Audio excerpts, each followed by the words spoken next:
Bastidor CBN. Oferecimento Sicredi. Não é só dinheiro, é ter com quem contar. Construtora Saide, 65 anos pavimentando caminhos. Base Química, responsabilidade com a vida. GS Inima Ambiente. Nós cuidamos de água, nós cuidamos de vida. Les Alpes Beaumont. Um novo jeito de viver Copema.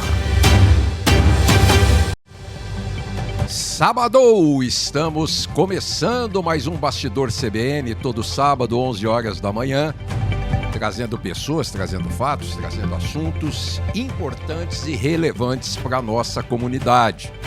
Hoje é um assunto extremamente importante, sempre grave, os crimes cibernéticos, ou vamos falar assim, né, os roubos pela internet, aquilo que rola na internet, e um amigo especialista em crimes de cibersegurança, Dr. Luiz Augusto Durso, nos faz a gentileza de nos prestar esse serviço e esclarecer um monte de coisa. Bom dia, Dr. Luiz Augusto.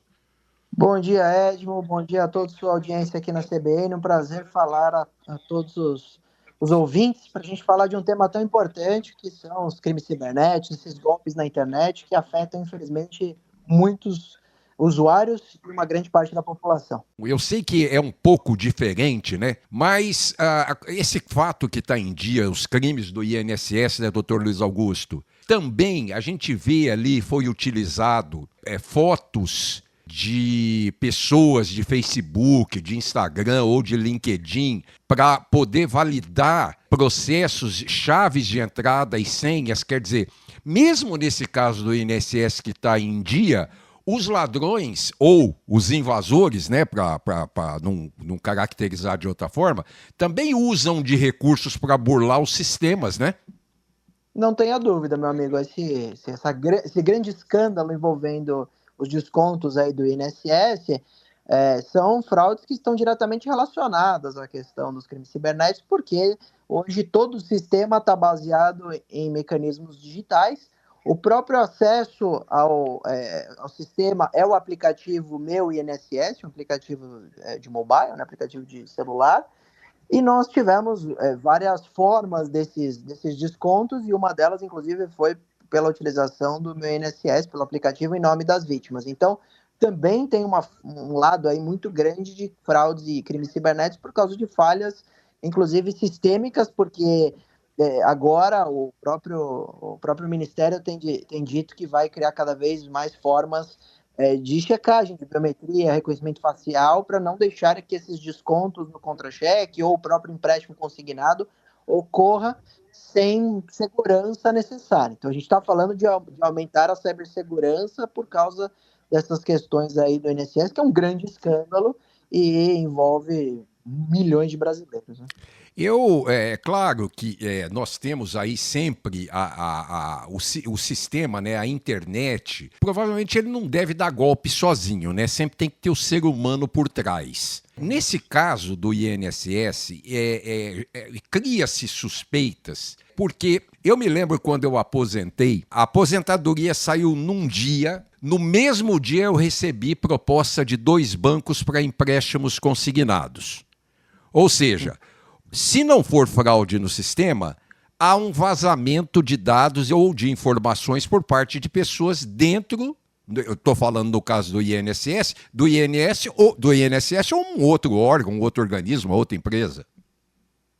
Edmo, sua história, ela me fez lembrar a história de quando meu pai também conseguiu a aposentadoria e nós descobrimos que ele tinha tido a sua aposentadoria aprovada pelas ligações ofertando empréstimo consignado. Ou seja, a informação chegou primeiro para os fraudadores do que para o meu pai.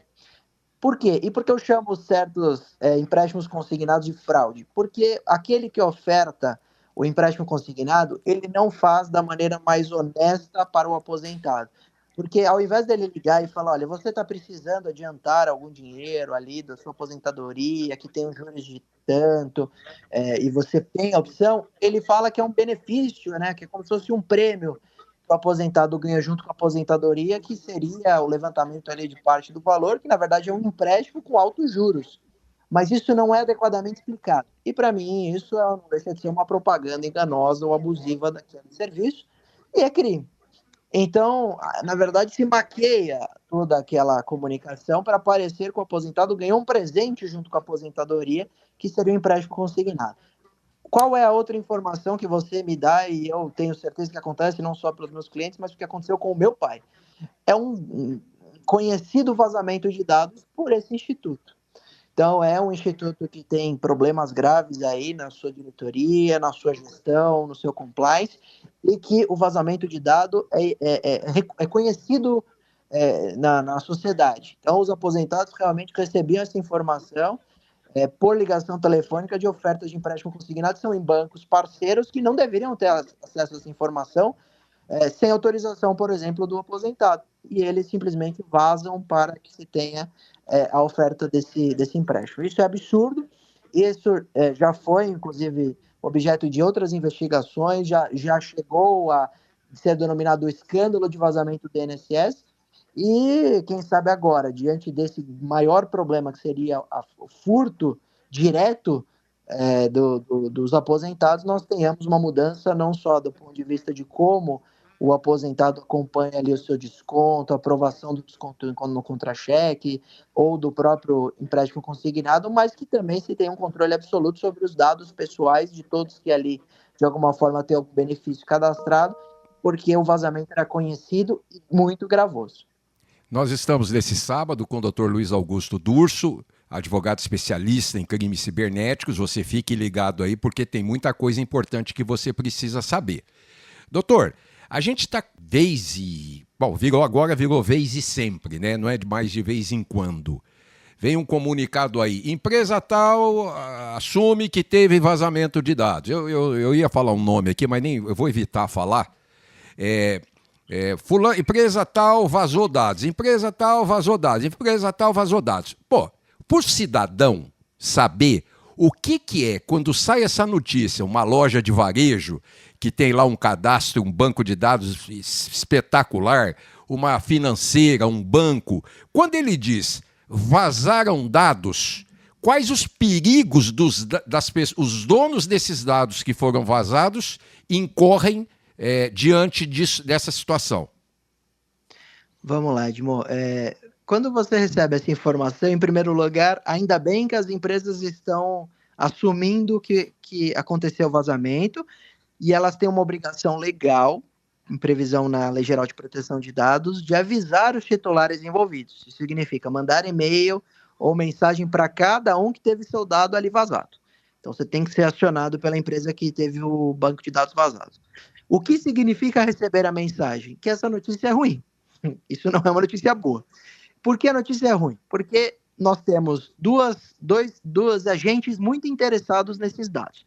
O primeiro agente seriam empresas que compram ou acessam esse banco de dados para mandar marketing, para importunar o consumidor ou para tentar emplacar algum serviço, como é o exemplo que nós demos do empréstimo consignado. E no outro lado, o outro agente, que é o pior, é o criminoso comprar esse banco de dados. Por que ele tem interesse em comprar? Porque hoje não deve ser incomum dos nossos ouvintes terem recebido uma ligação de algum banco falso, né, falsa central de atendimento de banco, perguntando se ele teria feito uma compra de R$2.000, R$3.000 e se ele confirmaria aquela compra. E não é só de telefonema, né, doutor? Por WhatsApp também, né? Ou pelo WhatsApp, claro.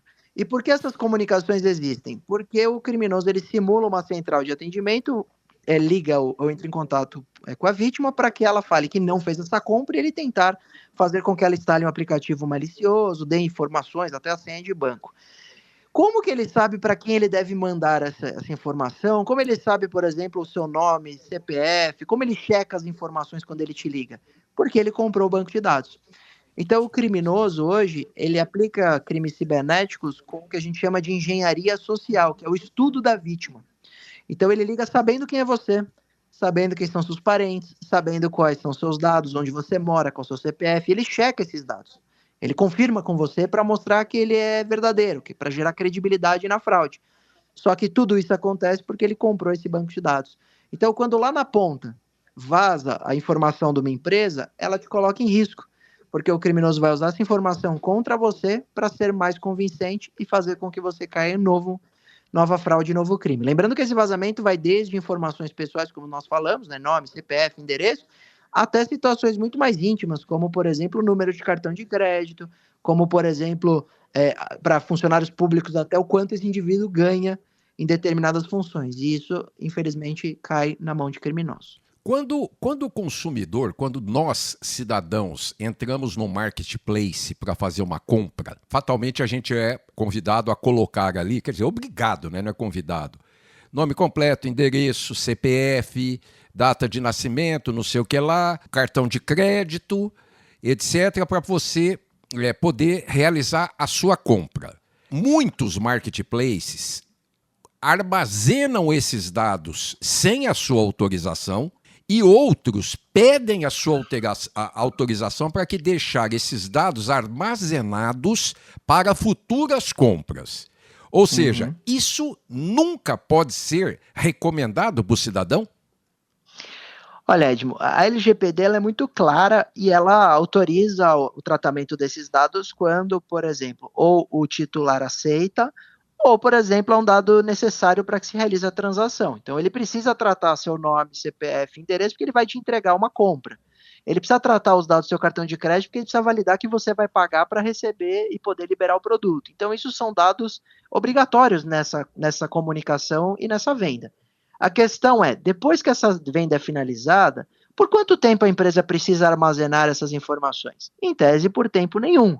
Só que a empresa também tem interesse em guardar determinadas informações. Então, o que elas fazem? Elas colocam no termo de uso que elas poderiam gerir essas informações por determinado tempo. E nós, quando vamos fazer a compra, acabamos aceitando esse termo de uso. E, querendo ou não, estamos autorizando a empresa a tratar essas informações. Algumas informações complementares, ela te dá a opção de armazenar para futuras compras ou não. E aí, isso principalmente com relação ao cartão de crédito, ao endereço e tudo mais. Quando tem a opção de não salvar, opte sempre em clicar em não salvar. É recomendado você preencher novamente do que uma empresa que você não necessariamente sabe se ela armazena adequadamente essa informação, guardar essa informação.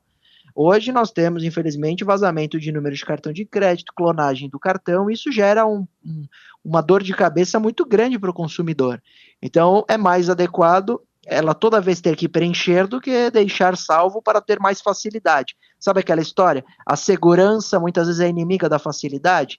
Você hoje, para entrar num prédio, muitas vezes tem 2 portões. Isso não é usual, mas isso é seguro. A mesma coisa na internet. Nós temos muitas barreiras que às vezes você vai ter que repreencher, que não é tão usual, mas é mais seguro. Então, o ideal é sempre clicar em não armazenar nenhuma informação quando isso aparece no navegador, quando você está fazendo uma compra, do que deixar aquilo disponível, porque isso estará armazenado pela empresa que você comprou e muitas vezes no seu próprio celular, que pode ser roubado, pode ser furtado. Então a recomendação é nunca armazenar quando possível. O que o Dr. Luiz Augusto está querendo dizer é que nós não podemos ser preguiçosos de querer, fica mais fácil, deixa lá armazenado, aí tem um vazamento de dados, vai lá a sua vida e você perdeu o que você tem e o que você não tem. Eu vou pedir ao Dr. Luiz Augusto Durso, nosso convidado de hoje, advogado em crimes de segurança, especialista. Nós vamos para o intervalo, já voltamos daqui a pouquinho. Até já.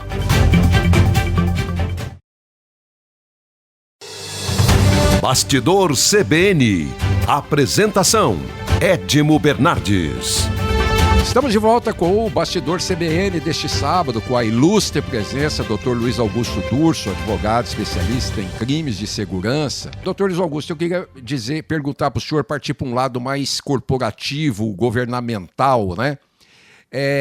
A gente acompanha esse um pouco mais difícil, mas os problemas que dão quando um hacker ou um bandido, eu não sei qual é o nome que se dá, consegue acesso a um banco central, a uma linha do governo americano, do sistema de seguros da Europa, aquela coisa que começa a dar um bug nos computadores, são dias, são problemas, quer dizer, esse problema, ele é mais raro, mas ele ainda está suscetível, né? Edmo, é importante a gente lembrar que o Estado hoje, ele está ele tá evoluindo em cima da tecnologia. Então, todas as funções públicas, o hospital público, a rodoviária, até questões privadas, né? Então você vai, as linhas do metrô, que algumas são privatizadas, o transporte público do ônibus, seja o que for. Hoje você tem o atendimento público baseado em tecnologia. Isso tem um lado ótimo, né, que é a falta de burocracia, celeridade, você hoje consegue ter um documento online, não precisa mais se dirigir até a repartição pública, mas isso tem a questão da vulnerabilidade. E o Estado tem dificuldade em investir adequadamente em cibersegurança, porque é difícil você pegar verba pública e justificar para a população, por exemplo, que você vai gastar 2 milhões de reais num programa de computador. Você vai para uma cidade do interior e fala, olha, estou colocando 3 milhões de reais num software, isso muitas vezes não é bem visto. E aí o Estado tem dificuldade em evoluir do ponto de vista de cibersegurança. E aí isso gera uma vulnerabilidade problemática, porque quando esses sistemas são atacados, você tem um serviço público caindo. Então imagina hoje você indo para um hospital que você tem ali o atendimento do PS, né, pronto-socorro, pronto-atendimento, que os computadores não estão funcionando. Você vai ter uma demora muito grande no atendimento, você vai ter uma dificuldade maior em colocar isso em prontuário e assim por diante. É um efeito cascata de problema. E, lamentavelmente, os sistemas, em geral, não só o Brasil, são vulneráveis. Então, para o serviço público, para as empresas privadas também, infelizmente a gente esquece que o investimento em cibersegurança não é gasto, é investimento, que a gente precisa de backup de quase tudo, que as coisas estão baseadas em tecnologia e por isso elas precisam ser seguras. A mesma coisa para a mão de obra. A gente às vezes investe num bom software e não treina o funcionário. O funcionário também tem que ser treinado, ele tem que estar apto a dominar aquele sistema, porque ele poderá ser a vulnerabilidade criada. Então, hoje, a gente tem todas essas necessárias frentes que não são tão observadas no Estado como em geral, como um todo, e isso gera problemas graves, porque quando a gente chega em determinada repartição pública e ela não está funcionando porque sofreu um ataque cibernético, ou porque teve um problema de luz, por exemplo, de energia elétrica, a gente acha que está tudo errado, sendo que, na verdade, é uma mudança de comportamento difícil, cultural, para entender que a partir do momento que a gente baseia tudo em tecnologia, a gente vai ter que dar a devida segurança para aquilo, e isso representa gastar dinheiro público nesse sentido. Dr. Luiz Augusto Durso, advogado especialista em crimes de segurança, hoje nos atendendo para esclarecer uma série de dúvidas de crimes pela internet. E, doutor, o dedinho nervoso do cidadão é o maior responsável por esses pequenos ou médios crimes que possam acontecer. Ou seja, você recebeu o phishing, clicar aquela baita oferta que a gente recebe por WhatsApp, por e-mail, de links super contaminados, e aí a pessoa, por ingenuidade, vai lá, clica e aí vai uma vida embora? Olha, é uma das causas, um dos problemas é o dedinho nervoso, como você coloca. Mas nós temos questões profundas também, como, por exemplo, que o brasileiro ele é altamente conectado, mas ele tem pouca educação digital. Então, ele usa a internet para quase tudo, mas ele não tem a necessária desconfiança de quase tudo na internet. Então, eu tenho muitos clientes que resolveram investir em criptoativos, nessas criptomoedas, e procuraram na internet, encontraram o primeiro site que ali acessaram e simplesmente começaram a colocar o dinheiro até descobrirem que era uma corretora falsa. Perderam o dinheiro. Então, a falta dessa malícia na internet, da desconfiança e até do estudo, então, conhecer quais possíveis fraudes, como você tem segurança no seu computador, no seu dispositivo, na sua empresa, no seu trabalho, isso deveria ser lição de casa ou até lição básica de ensino. Né, a gente incluir educação digital para as escolas públicas e privadas, mas na verdade hoje ainda não é uma realidade absoluta no país, o que faz com que gerações mais velhas tenham dificuldade porque não nasceram no mundo conectado, e gerações mais novas tenham dificuldade porque acreditam conhecer profundamente a tecnologia, mas não sabem de fato quais os riscos diante da malícia e do phishing e da engenharia social. Atrelado a isso, um cenário de um mundo cada vez mais conectado, onde tem mais informações vazadas, porque tudo que a gente põe de tecnologia na nossa casa são pontos de vulnerabilidade. Então hoje as pessoas adoram, por exemplo, um assistente pessoal, né, conversar com uma caixinha de som, só que ela está ouvindo tudo que a gente está falando. Isso gera risco, isso gera vazamento. E diante desse cenário absolutamente favorável à criminalidade, nós temos o aumento dos crimes cibernéticos e essa inocência dos usuários que fazem presas vítimas para esses criminosos. Então, na verdade, o dedinho nervoso ajuda, mas é um contexto tão grande nessa questão momentânea social que a gente talvez melhore daqui para frente por uma mudança de geração, por aprender na dor, né? Muita gente perdendo dinheiro, muita gente sendo vítima de crimes cibernéticos, talvez a gente daqui para frente tenha uma mudança social. E são diversos crimes, né, doutor Luiz Augusto? Quer dizer, a gente fala aí a gente vê vida sexual, a gente vê venda de carros internacional, a gente vê esse assédio por mailings adquiridos das mais determinadas formas. Um dos meios que eu tenho visto crescer muito, inclusive no meio de artistas, e pessoas que são influenciadores, é pirâmide, oferta de pirâmide, e os caras estão caindo, ou rentabilidade alta, tipo 8% ao mês, 10% ao mês para você fazer um investimento, e tem nomes de artistas, é só procurar aí na internet, você vai ver os artistas famosíssimos que caem nesse golpe, e os de pirâmide também. Quer dizer, e pirâmide é uma coisa tão conhecida, todo mundo sabe que não tem jeito e invariavelmente cai. A ingenuidade paga o preço. E nós temos também uma culpa da própria tecnologia, porque muitas vezes a gente está vendo TV, numa fonte confiável, alguém está contando como, por exemplo, o Bitcoin se valorizou 10% ao mês. Aí isso começa a colocar uma ideia na cabeça da vítima que existe esse investimento. Porque se o Bitcoin valorizou 100% no ano, então existe 10% ao mês. Só que isso aconteceu lá atrás. Hoje em dia o Bitcoin não valoriza dessa forma como nenhum investimento valoriza. E os criminosos usam essa falta de conhecimento para isso. As vítimas são as mais variadas, inclusive celebridades. Eu trabalhei no caso da Cléo Pires, que teve o Instagram invadido, que anunciaram sorteio de iPhone para os usuários, lá os seguidores dela, 600 mil pessoas clicaram no link. Então foi um caos altamente complexo, né, que a imprensa cobriu. Então, pouco importa se a pessoa é famosa ou anônima, hoje os crimes cibernéticos, eles são variados para qualquer um.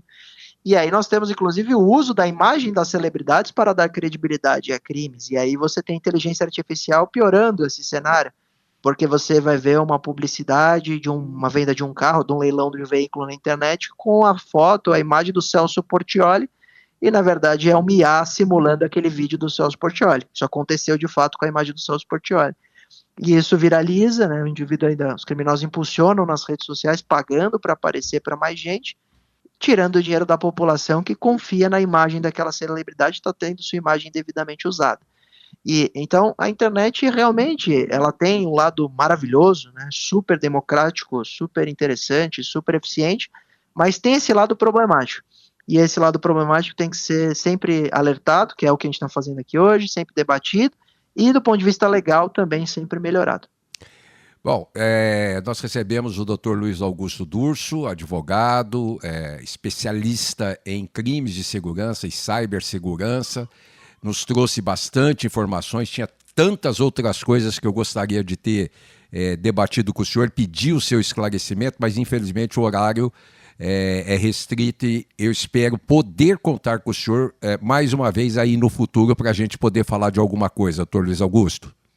Conte comigo, meu amigo, foi um prazer estar em seu programa e falar com a sua seleta audiência, trazendo um pouco de alertas aqui para a reflexão dos nossos ouvintes e uma melhoria da internet do Brasil. Pessoal, muito obrigado pela sua companhia. Semana que vem, sábado, 11 horas da manhã, estaremos de volta com mais um Bastidor CBN e trazer sempre uma pessoa importante, uma pessoa interessante para o nosso horário. Um abraço e bom fim de semana a todos. Bastidor CBN. Oferecimento Sicredi. Não é só dinheiro, é ter com quem contar. Construtora Saide, 65 anos pavimentando caminhos. Base Química, responsabilidade com a vida. GS Inima Ambiente. Nós cuidamos de água, nós cuidamos de vida. Les Alpes Beaumont, um novo jeito de viver Copema.